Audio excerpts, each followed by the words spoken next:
રાધનપુર ખાતે ભારતીય જનતા પાર્ટીના કાર્યકર્તાઓ દ્વારા બિહારની જીતની ઉજવણી કરવામાં આવી હતી। રાધનપુરના રામલલ્લા ચોક ખાતે ભારતીય જનતા પાર્ટીના કાર્યકર્તાઓને રાધનપુર વિધાનસભાના ધારાસભ્ય લવિંગજી સોલંકી અને પાટણ જિલ્લા ભાજપના પૂર્વ પ્રમુખ દશરથજી ઠાકોર અને અન્ય કાર્યકરો દ્વારા બિહારમાં ભારતીય જનતા પાર્ટીના વિજય ઉત્સવની ઉજવણી કરવામાં આવી હતી। જે સિંહ ગુજરાતી સાથે મનુ ઠક્કર, રાધનપુર।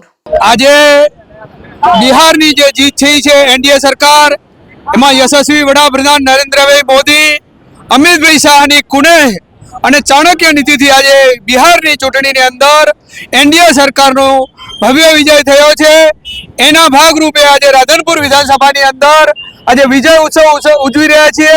એની અંદર આજ વિધાનસભાના ધારાસભ્ય લવિંગજી ઠાકોર, મહામંત્રીભાઈ ભાવેશભાઈ, પ્રમુખશ્રીઓ મંડળના 4 મંડળના સાથે પ્રમુખ મહામંત્રીઓ અને શહેરના નગરના લોકો સાથે આજે વિજય ઉત્સવ ઉજવ્યો છે અને મોઢ મીઠું કરી અને આજે વિજય ઉત્સવ ઉજવી રહ્યા છે। એ તો આપ જાણો છો કે બિહારની જે ચૂંટણી હતી એમાં ખૂબ જ એ લોકોના અમુક માણસોના ગબારા આવતા હતા, પણ જે ગુજરાતના પનોતા પુત્રો અને ભારતના વડાપ્રધાન અને વિશ્વ નેતા મોદી સાહેબનો જે અને અમિત શાહ સાહેબની જે ચાણક્ય નીતિ છે એમાં એ બિહારમાં એ બહુમતીથી 2/3 બહુમતી મળી છે।